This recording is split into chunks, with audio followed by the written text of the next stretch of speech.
and welcome to Just Onside. My name is Ayub. I'm in Blackburn. It's very cold, as you can see by this. My dear friend Ois is in hotter climes, I'm sure. Ois, how are you? Relatively speaking, it's I'm good, thank you. It's definitely calmed down a lot, Ayub. Now very pleasant in the evenings, just been for a walk. Still warm in the afternoons, but I think sort of little birdie told me it might have snowed up north. Is that right, or am I just hearing? It certainly did. It certainly did. It was very early because normally when we get snow, it usually tends to always be sort of January time, maybe December. But hardly in November have I come across snow. So it did snow, but thankfully the roads were clear, so I was able to drive my BMW to work. So I got Why there did he have safely. to? I got back safely. Why did he have to emphasize the BMW? I don't know. I don't know. It's it's that sort of desperation to try and sort of pretend somehow I'm sort of better than I actually am. I'm from humble origin, so Well, I always try and sort of slip it in. yes, we've already established that you've got two houses. That was we established that quite early on.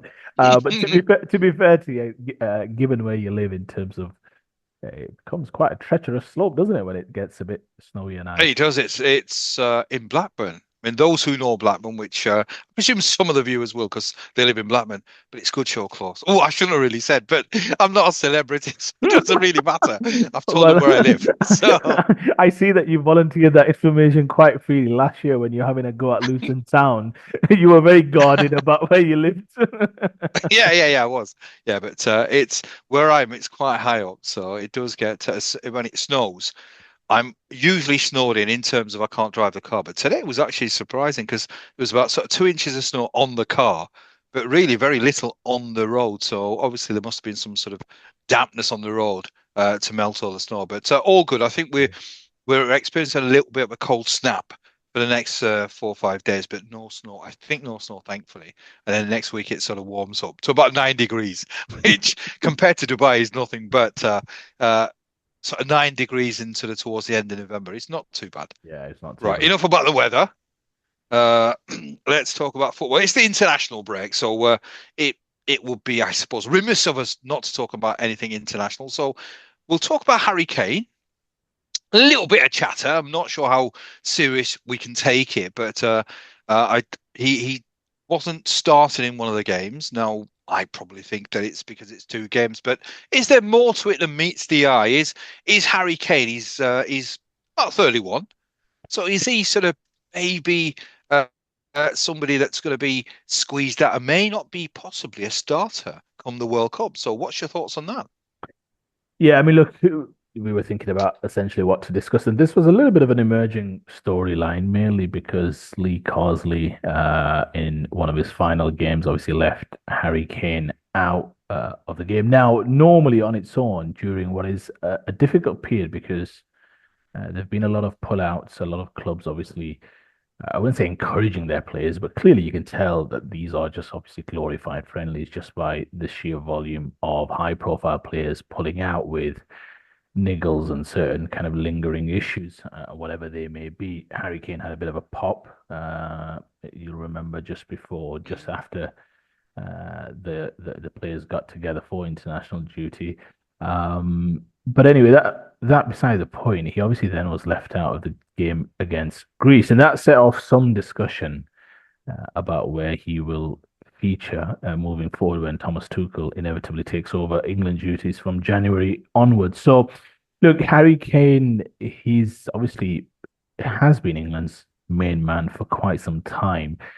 Led the line in quite a number of tournaments now. Obviously, led England to a couple of finals and what have you. Probably should have got to the final when we lost against Croatia in the semi-finals as well. So look, he's been there at the helm or at the forefront of England's upturning fortunes in terms of being relatively consistent at tournaments recently.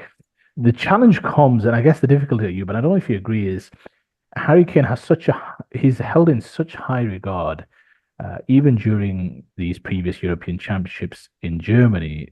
You could sense there was quite a hesitance, let's say, amongst at least pundits and and those that were in the know to suggest that he may well miss some of the games. You'll remember he was coming into the competition with a little bit of an injury. He played, although he got enough goals. I say enough, but he made some decisive contributions.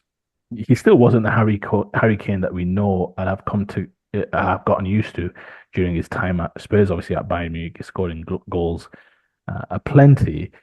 It's more, I think, it's a nuanced conversation about where England are in terms of the plethora of assets and quality that they have, especially in those forward areas. And yes, Kane's a part of that, but it's about establishing what is best for those players, especially just in behind him now that England have got, again, such amazing talent. The challenge with Kane is he's had a couple of situations where you could tell his game's perhaps lacking, whether it's just coming back to full fitness or whatever it may be. He leaves himself a little bit short, and his game is such that although he has incredible passing and his vision and what have you, I think it's second to none for strikers in terms of his ability to drop deep. There were calls during the competition that he needed to be a bit more selfish, stretch the defense the other way, thereby making space for his other quality players in offensive positions. He kept dropping deep as is often his wont, and that often led to a less than cohesive offensive contribution from England throughout the competition. You'll remember England didn't really put too many great performances together. Thought they did deserve just to edge past the Netherlands in the semi-finals, but in the World Cup, there was a big call to be made about whether Harry Kane should lead the line. His performance perhaps suggested they shouldn't. Watkins made the decisive contribution coming off the bench against Netherlands. You always knew, though, Gareth Southgate was never going to make that call. So moving forward, look, I think there will be a little bit of pressure if there is, whether it's Watkins, whether it's some other player who can come to the fore. Right now, you'd have to say if he's going to play a conventional number nine, it's only Watkins who can really put him under pressure, unless I'm missing someone that you can think of for you. I think it can only be Watkins again, given that Watkins will be playing high-profile games, below in the Champions League this year. I think he's the only one who can put him under immense pressure. Now, whether or not Tuchel goes in a different direction, perhaps considering Bellingham as a false nine, because I think also Bellingham, his forms suffered this year at Real Madrid, and we can go into that some other day. I do think there are decisions to be made about how, and remember, Tuchel's been brought in you ultimately just to unlock this final part of the jigsaw, right? Which is to get England over the line, which means there is a certain way you want to play in tournaments. There is a certain way that you want to play in competitions. And now that England have got such an array of talent, it's about how you can harness that into a team kind of operation in terms of winning a competition. It's not about just playing them all. It's about getting the best out of them. Now, Thomas Tuchel, by all intents and purposes, you just to finish off on the first stint, we know he's got conviction in the way he plays. I think he's an abrasive manager. He's one who believes in his style. We've sometimes seen that with other managers, with Capello, where they've perhaps been too stubborn and too rigid, and it's not really resulted in any kind of attractive football. I think Thomas Tuchel will play it a little bit differently. Again, he's someone who's not flimsy. He's got confidence in his way of playing. He will be looking to maximize the talent that England have, and how he executes that Kane role in whatever formation he fancies will probably go a long way to determining whether or not what kind of England we see from now on. Watkins is, you can sense from a age profile and from a game profile, he's chomping at the bit. Perhaps hasn't hit the season, hasn't performed as well as he would like this season. He's been hooked a number of times at the 60-minute mark. That's also because John Duran at club level has been also pushing him with decisive contributions off the bench. And Emery's also keen to rotate. Now they've got a number of games with European commitments. But it'll just be interesting to see how Thomas Tuchel leads England into this World Cup in the Americas, and how he establishes, or what he establishes, A, as a formation and B, as a style, because there is some talk, like I said, that he will perhaps deviate or slowly start to deviate away from a Kane. Now, look, this team right now, just to finish off one final point, if this team feels primed, feels ready, there are some question marks. Now, the competition's 18 months away, so I don't think there's anything to read into just yet.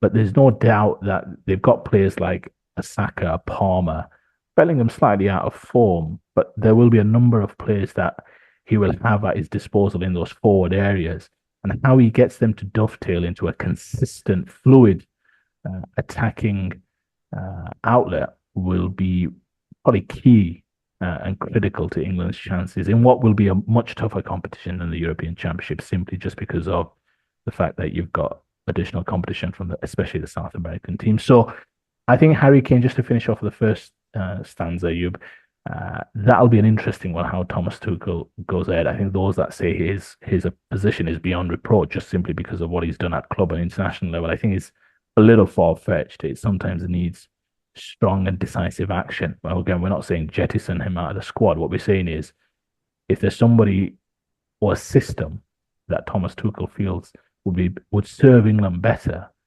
then irrespective of the person and the names on the shirt, that's what should prevail over any kind of decision making criteria. I mean, it's an interesting conversation that we're having because you'd almost sort of think it's a ridiculous conversation to have to even question Harry Kane, but I think it's a valid conversation because if I mean his record is impeccable. So really, if you're just purely basing it on stats, it's a conversation that shouldn't take place. But uh, I think you're right. I think especially with the England setup or the England players that we have now. I mean, you've mentioned a couple of them there, Palmer. There's Bellingham, there's Saka, there's Phil Foden as well. There's a lot of fluidity, a lot of athleticism. Now, I'm not saying Kane isn't an athletic football player, but I think in the last tournament, it just seemed to me. I don't know whether my mind was playing tricks or my eyes were playing tricks, but it just you've got lots of fluidity, lots of speed, lots of movement, and then suddenly there's a slight slowing down with Harry Kane, and maybe uh, it's a harsh call, but you might sort of say, well, look, we want lots of energy, lots of action, lots of fluidity, and maybe Kane doesn't quite fit into that system. So he's great to come on, but in terms of a starting 11, perhaps it doesn't make that starting 11. So that's the way that I would sort of see it. I don't know what your thoughts are, but do you think that perhaps, albeit he's a clinical striker, but he's just maybe he's not as athletic, not as quick, not as sharp as some of the others, perhaps. And Ollie Watkins, I think, is an extremely sharp and quick and mobile and athletic striker. So maybe he fits in better around Saka, around Bellingham, around Palmer, around Foden. What's your Yeah, thoughts? yeah. I think just very quickly, you're right, and I think we have to be careful about perhaps what our key points are. My key point essentially is that Harry Kane. I mean, you're right. You talked about his athleticism. He's not as athletic in his current state as Ollie Watkins. I think most people would agree to that. The issue we have with Harry Kane, or that I have with Harry Kane at times, is he plays his game, which is a great game depending on what type of team and personnel you have. His ability to drop deep and see passes either on the half turn, on the first touch, swinging it out wide is second to none in terms of strikers' ability to see things. There's no doubt about it, yeah, for sure. The challenge you have sometimes is it's a case of what do England need in this current game or in this current kind of situation to get through to the next stage, and how does that fit in terms of how Harry Kane wants to play? Harry Kane wants to drop a little bit deep, knit things together, which are all great skills that you need as a number nine now in modern day football.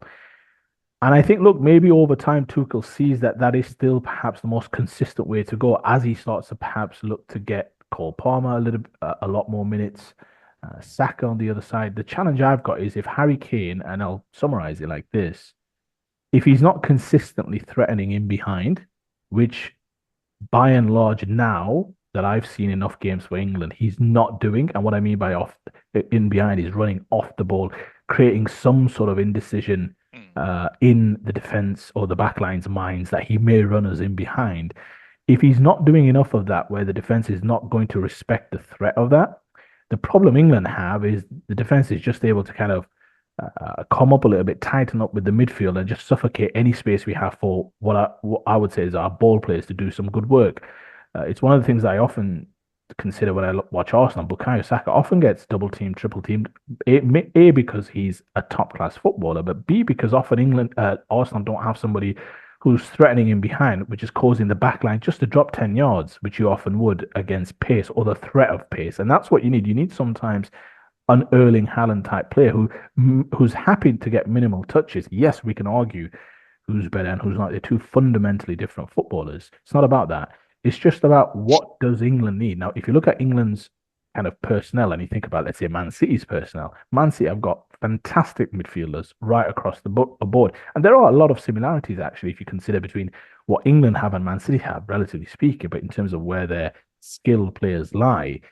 You then consider what does Hannon bring to it? Well, what he brings is just that backline having to respect the option of running in behind. You saw that in the last game against Brighton. Kovacic wins the ball, slides it beautifully between two centre backs, and he's just all power, pace, and bundles the ball in. It's Harry Kane with the Thomas Tuchel framework for England. As long as he's playing a brand of football, and even if that's outside of what he's comfortable with, which might mean he has less touches, he has less link up moments, but that he's staying disciplined to get the best out of our other players, because I still think success lies with some of these other young players coming through and having their moments. That'll be the key whether or not Harry Kane can remain within this England team. It's his ability to take on Thomas Tuchel's ideas, and they worked together, obviously, at Bayern Munich last year. But can he take on those ideas, and can he perhaps slightly modify his game, at least for England, where some of, in a sense, his play is a little bit, I want to say unnecessary, but it doesn't really add value to essentially what England are trying to do, which is we need to stretch them out the other way so that some of our midfield players can actually operate in space. Because when Cole Palmer's operating in space, when Bukayo Saka's operating in space, and Jude Bellingham's operating in space, that's when England are going to be at their most dangerous. So it'll be interesting to see how Thomas Tuchel navigates it. I could see a scenario, again, depending on how Tuchel sees it, where this could become a storyline. And look, an injury might kind of put the cat amongst the pigeons and maybe dictate certain things. But I do see a scenario where perhaps he's not leading the line when it comes to the World Cup. I would say we're a little way away from that, but I think it is definitely one to keep an eye on. Put you on the spot. If you were England coach, who would you have? I mean, I presume Palmer and Saka pick themselves. Who would you have uh, as that third or the striker to accompany those two players? Honestly, it's a really difficult one because Cole Palmer, he's playing slightly ahead of what is a very stable base for Chelsea right now in Caicedo and Lavia. So he's playing ahead of him, and he's. I don't know if you agree or you, but Cole Palmer is in some ways a throwback to, let's say, the Premier League, how it was perhaps in the 2000s when you had maybe like your Gianfranco Zolas and your Bergkamps and all the rest of it, where it was a different. You could maybe just have this number 10. It's a position that's actually gone away from the game right now, with coaches focusing on more athleticism, more power, more on structure, especially wingers. So this number 10 position, it's not your quintessential 4-3-3. He is given a free role. Now, there's been a lot of talk that he has to improve the defensive side of his game, which I think over time, let's give him the benefit of the doubt. He will and he should, because at the highest level, you're going to need to do both sides of the game. But it'll be interesting to see how he starts to integrate to Palmer into the team. Is it off the bench? Is it more minutes off the bench? Does he find a solution for him, whether it's a 4-3-3 with a, like you said, a conventional double pivot? Again, there's a lot of football to be played and form. Yeah, I'm biased. I would always have Saka, but the reason I'd have Saka is because he's disciplined. He's disciplined on that side. You need width, and he's not one to just drift in. Palmer likes to drift, which is why Chelsea play him centrally and not off the wing. So I think Palmer will, if he continues to perform for Chelsea, he'll have to somehow find a way into the game. Foden's obviously been a little bit off pat. I'm just interested. The only thing I would say is I'm interested to see if Bellingham can find a little bit of form. And I just think he actually just needs a break. He's played a lot of football and a lot of big football for someone so young. So I think you've got to remember, he's gone to the final with England. He's won the Champions League for Real Madrid. They won the title as well. So there's a lot of big football he's played at a very young age. I would go as far as to say he probably just needs a breather to find some freshness back. But I would be interested, if you ask him, is just to see if he considers integrating Bellingham into a false nine, which Real Madrid did at times to great success last year. I'll just be interested to see that development, because if he plays Palmer as a number 10 moving forward, again, we've got a lot of football to play. But if Palmer continues to develop, I could see a scenario where he says, I need a bit more stability next to Rice. So to find somebody else who can play next to Rice who's a bit more disciplined now, Kobe Mino was that player. He's not played so much for United this year. So I think again, the key thing is who does he build around? I could see a scenario where it's Saka, Palmer, and Bellingham, with the idea of Harry Kane obviously traveling. There's no two ways about it, and still providing meaningful minutes off the bench. What a great option to have. So that's how I see maybe he could start to fit this England team out. To be honest. I agree. I mean, I would say, I mean, he's played enough tournament football and he's a world-class player. I mean, this is a conversation that I think it can come across as we're almost criticizing Kane, but we're not. We're obviously just trying to talk about what is the best system to win a tournament, which is really, as you alluded to at the start of this piece, that is Tuchel's remit. Simple as that. It's not just to see an improvement; it's to win a major footballing tournament, which is going to be the World Cup, or at least that's the next tournament. I've got to say that for me, Ken would be a bench player, and I think what you've described as an attacking lineup there, or at least the attacking three or four, is exactly how I would have. I'd have Bellingham. I'd Palmer to me has to start. Has to start. There is no question in my mind that a fit and on fire Palmer is one of the best players in England, and he has to start. I don't care where you play him. He has to be obviously played in a position which is going to hurt the opposition, but he has to start. I think Saka has to start as well. I think a fit and firing Bellingham has to start as well. And to me, you uh, you add either Watkins, you add Foden, and that's a wonderful, dangerous, quick, mobile, agile, attacking uh, forward line. Somehow, obviously, you've got to sort of try and get the pieces as to which player plays, which doesn't play. But to me, Kane is a bench option, and then you've just got to work out who you're going to start from the names that I've mentioned. But uh, it's an array of talent and riches that really, if you get it right, that wins tournament. That wins a tournament. That would be dangerous because really, you always sort of say, right, as a defender, what do you not want? If you've got skill, that's going to be dangerous. If you've got skill, mobility, athleticism, and pace, that's a dangerous combination. And really, uh, Kane has some of those components, but not all. Whereas the others, I think, have most of those components. So really, from that perspective, to me, Kane is a bench option. Yeah, I think just to finish off, it's not so much that he's a bench option right now, it's more kicking it forward to the World Cup. Now, his game, listen, he's still at the top of his game in terms of goals, but that's because Bayern Munich, by and large, will still put a lot of goals past their inferior opposition in the Bundesliga, and that's because they've got an incredible team. But so this it's no slight on him right now. It's about analyzing his game and wondering, okay, how does that game look in 18 months' time? Because he's somebody who was never the quickest, but he was incredibly sharp, still is incredibly sharp.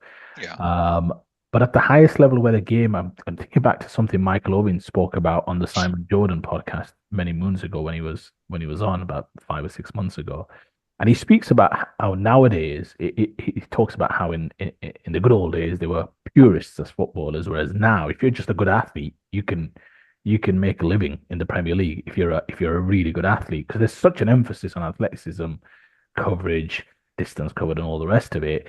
I saw his point in terms of what he was saying, and when you think about Kane right now, the game's getting never. Yes, it's tactical for sure, but there's still an incredible focus on athleticism. And it's not to say he's not an athlete, but those powers are definitely waning in terms of what he can do right now. And he was never the quickest to start with. So Mm. I just think kicking it forward, I could for sure see a scenario where he'd be turning 33, I think, during the World Cup or just before the World Cup kicks off. He's 31 now.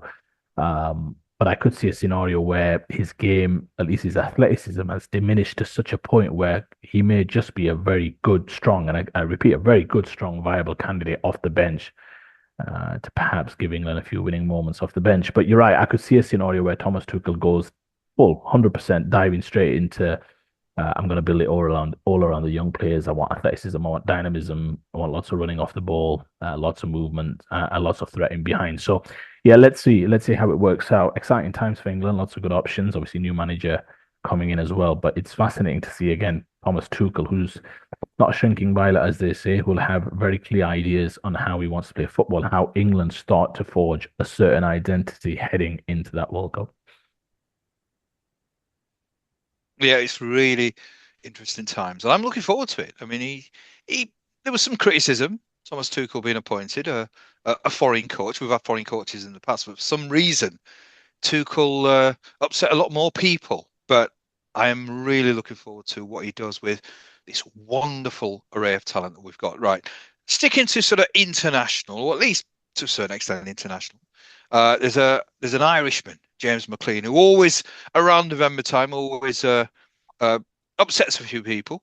Usually it's always to do with a poppy or lack of wearing a poppy. I just want to, before we finish, just ask your thoughts on that because it's always a contentious issue. I have my own thoughts on this, but I'm going to ask you your thoughts on this. James McLean, uh, it in my opinion, I mean, it just seems to be something that you know it's going to happen. And invariably, it does happen. He plays for Wrexham now. He plies his trade for Wrexham, and he did the usual thing. He stood aside from the rest of the team for that minute silence. He didn't wear a poppy, which is not one I think he's never worn. But he always gets criticism. So he's expressing his freedom of speech, freedom of expression. Uh, so what's your thought on that? I mean, is it unfair for McLean to always get the criticism? I think, look, I'm not going to suggest that I'm some sort of expert on the topic. You're right in terms of James McLean. This has become a story consistently year in, year out. And the reason why we want to discuss it is because, to your point, we're in November. We saw, obviously, the last couple of weekends of football, uh, kind of the tributes before the games around all the Premier League games. And you're right, James McLean currently playing for Wrexham, and failed to refuse. He refused to wear a poppy. His explanation is that the poppy, if it was just as a tribute for those who lost their lives during World War One or World War Two, he wouldn't have an issue so much in wearing the poppy. But it's, I think, been I don't want to use the word submerged, but it's been immersed a little bit with those kind of British forces who have lost their lives in all wars and what have you. And there, because he hails from, I believe, Londonderry, um, there was an incident. I don't want to take you back on a historical journey, but there was an incident in 1972 where British forces kind of opened fire on civilians, and a number of people lost their lives. And that's what he alludes to as the reason why, given that he hails from the area, that because of that, he can't stand in unison with those who are uh, providing their tributes. Now, look, first and foremost, I think it's important we have a sensible conversation. We know why he receives dogs abuse right now. There's been, I think, a new a piece, an article that I read where he's going to receive special dispensation about having the ability to leave the pitch on the area where it's nearest to the tunnel, where normally it's the case of when you get substituted, you have to go to the nearest touchline, wherever that might be. But because he's been on the receiving end of a lot of abuse, he's had a lot of things thrown at him. It's then resulted in a lot of unsavory moments, and it's got the potential to flare up, hasn't it, Ayub, and could become something quite nasty. That they've actually given him special dispensation to leave at the nearest point to where the tunnel is, which to some extent is quite sad that it's come to that. Look, I don't really have too much of an issue with him. To your point, again, as long as he's doing it peacefully and within his own rights to hold on to his beliefs and convictions, he's not necessarily articulating. Yeah, he's had a few outbursts here and there when pushed and probed, and when the crowds perhaps got on his back. So he's engaging in some of that, which is perhaps unfortunate, I would say. He perhaps loses a little bit of sympathy because people just see certain things with him in terms of engaging with fans and maybe perhaps saying things that he shouldn't be. But in terms of his right to join in the tributes, he's doing that in a relatively peaceful way. He's doing that to he did that by standing away from his Wrexham colleagues, right? When the remembrance Yeah. tributes was happening. That's how he showed that he wasn't necessarily kind of participating within the tributes. And you saw something similar, obviously, a number of years ago. You be discussed in America with the whole Colin Kaepernick movement and kind of those who uh, kind of knelt during the national anthem or didn't participate during the national anthem, and that was a whole thing that we perhaps don't need to get into. My overriding emotion is that look, he has the right to join in or not. What I find a little bit what I probably have a little less patience for is those that suggest that he's in some way disrespecting the armed forces who have lost their lives. I mean, how is it for those to accuse him? What's in his heart? I mean, that's difficult for anybody to ascertain without perhaps sitting down with him and speaking to him. And again, he's spoken about how if it was just World War One, World War Two, or tribute referencing to those world wars, then he probably would engage, but due to the fact of certain other conflicts that he holds, near to his heart, he can't participate. So I think, look, as long as he's for me doing it in a peaceful way, taking offense is quite often. I mean, it's subjective, isn't it? I mean, if you're gonna go around trying not to offend every single person, I mean, people are easily offended nowadays. So I don't really see it as a big issue in terms of him not participating. But then I'm not necessarily the most patriotic person. Says the guy who was left for Dubai 10 months ago. But you get the point. I mean, it's not that I'm anti-monarchy, but I'm indifferent to it. So there are those who are going to feel super loyal to the country and to the monarchy and all the rest of it, all that comes with it. And there are those perhaps that are indifferent to it. He obviously doesn't feel any necessarily affiliation or wants to participate in celebration of perhaps what he believes that British forces have done in terms of in the area that he comes from. Yeah, I don't really see too much of an issue. And again, if we're going to fight for, I'll just finish off with this. If we're going to supposedly fight for all these democratic values in terms of freedom of speech, freedom of expression, if he feels that he's got the right to not participate and he's doing that peacefully, I repeat, peacefully, I don't really see too much of an issue with what he's doing, to be honest. It's this poppy thing. It's the biggest load of garbage I've ever. Seriously, I it never ceases to amaze me. I mean, I was at Ellen Road, uh, so it was a game where we had a minute silence. There was a lot of pomp and ceremony. A lot of the old armed forces were there. The last post, and impeccable silence. But it's the hypocrisy. It's the double standards. It's this this somehow it's lest we forget. The whole point and purpose is to ensure that we never go to war again. Britain has been involved directly or indirectly in a number of conflicts. I mean, this current conflict in Gaza, they are heavily involved. They're supporting a genocide, in my opinion. So it always for me, it's the hypocrisy, and it's almost a celebration. It seems to be a celebration of warfare. I mean, let's face it. In terms of the war, the Second World War ended in 1945. This is God knows how many years later.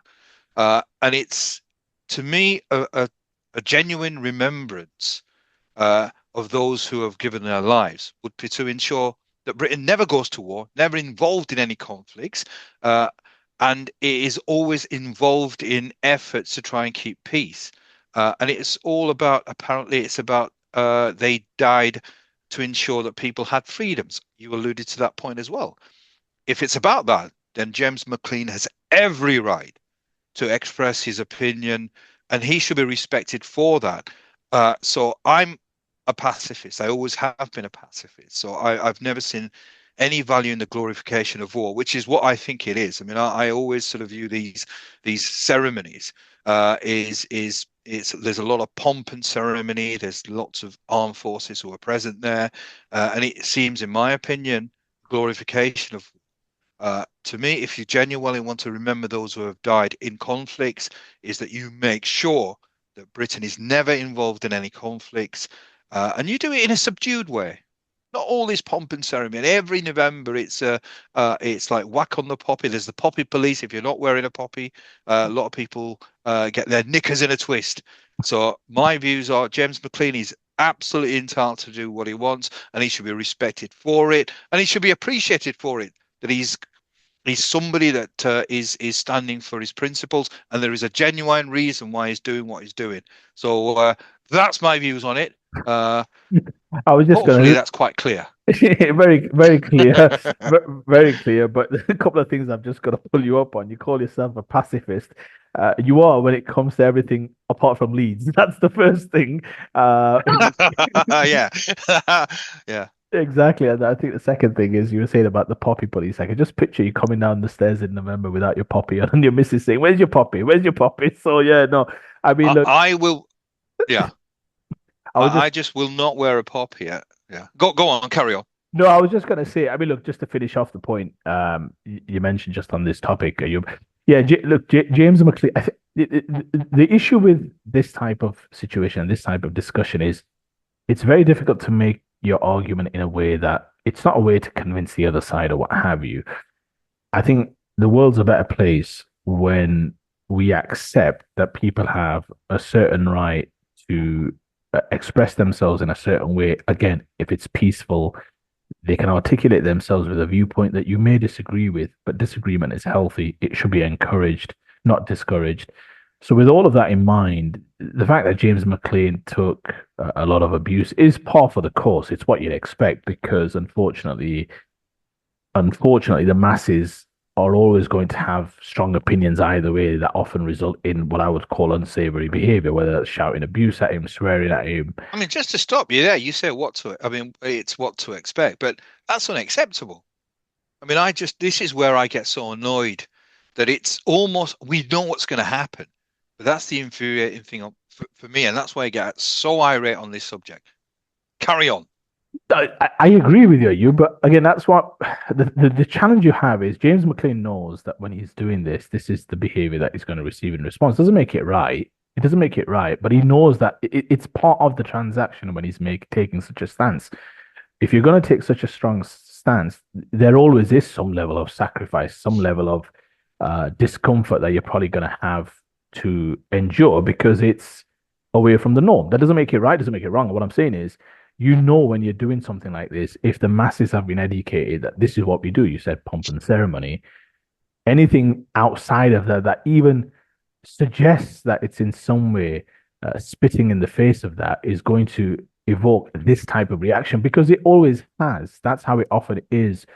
I'm not saying for those who are uneducated, I wouldn't be sort of disparaging. What I'm saying is, if we're not mature enough to have an adult debate, to your point, which is that they fought for the freedoms, supposedly for the fact that we could enjoy freedoms that perhaps in other nations they can't, and we've seen that trotted out as a narrative in many a foreign war, then when he's doing it again in a peaceful manner, which is simply standing a meter away, it's somehow seen as massive disrespect. What he's saying is, I can't partake in the celebration of all armed forces, perhaps that have lost their lives, because when you consider all armed conflicts, some of those for him were close to home and killed many people in the area from where he is, where he hails from in Ireland. So if he's got strong enough beliefs in that, I'm okay with it. Again, as long as he's doing it in a peaceful way. He's not doing it in a way that intrudes on anyone's rights. He has his expression.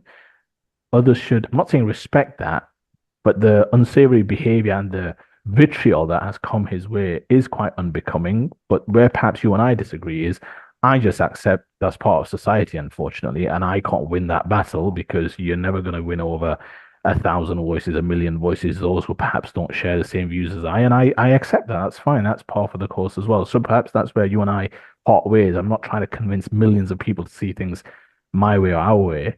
I just understand that for those who have had that drilled into them for many a year that this is what we do and it's for the armed forces and the kind of patriarchy that comes with that, I just understand that's always going to be the reaction that you receive. And it was the same in America when Colin Kaepernick knelt for the national anthem. That's the that he was, taking umbrage with the armed forces and he was disrespecting the American flag. So again, par for the course. Those type of reactions are absolutely par for the course. So yeah, it's not a battle that we're going to win anytime soon. At least we've found America's weak spot. If we go to war with America, just kneel with the national anthem.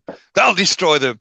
Right. And on that note, we'll call it a day. It's been international weekend, so it's always a bit of a dull sort of a few days, but hopefully on Friday we can talk about Premier League. So it should be a cracking weekend. So You, until then, yeah, you go on, say, go on, go on. well, you said dull, you. I mean, we had the Jake Paul Tyson fight on Friday night, that live from the Don't you? Cowboy Don't. Stadium. Well, Mike look, Tyson bearing his ass cheeks on Netflix, it's live on Netflix. this is. I mean, I talk about. I mean, I've just talked about obviously something that I'm very irate about, and this is another thing. I think we just live in a. This is the most dumbed down epoch I think we've ever come across. I mean, this should never be prime time viewing. A 60-year-old against, albeit obviously a 28-year-old who's a boxer, but well, obviously he's not a frontline boxer. But this is in the old days they used to have what's known as the freak show in a circus. And this to me is what it is, and how people. I mean, I presume it was pay-per-view, was it? No, no, no. Netflix. As long as you had a Netflix subscription, Oh, you I've could got a watch it. Netflix account, but I just absolutely was not in anywhere. I would have, unless you paid me to watch, I would have never watched it. I think this is absolutely farcical. I mean, he's he's he, he's built up a legacy, albeit a controversial legacy. But Tyson is an icon, a boxing icon. What is he doing? I know it's all about this, all about the Benjamins, but come on, it's Well, there. he made some There must serious be more Benjamin. dignified ways of earning more money, No, surely. well, again, you say dignified. I mean, I think it caught all the cameras by surprise when he was when he got caught with bearing his cheeks, shall we say, backstage. But listen, he made about 15 to 20 million. So good on him. But man, it was a difficult event to watch. I did watch it mainly because the time difference allowed me to do so. To be fair, the women fight just before that, I don't want to get you started, but the women's fight just before that was incredible. Amanda Serrano against Katie Taylor. But anyway, that was a great fight. But man, the Tyson Jake Paul snooze fest, I think would be the best way to describe it, was a tough, tough watch. But again, raking in the Benjamins, as you say. As long as there's mugs in the world, these things will carry on happening. And on that note, I think these two mugs will say, "Have a nice evening." All right, so have a great evening. God willing, we'll be back on Friday. So looking forward to a little bit of Premier League. All right, so stay safe. If you're in England, stay warm. If you're in Dubai, enjoy the sun. All right, see you later.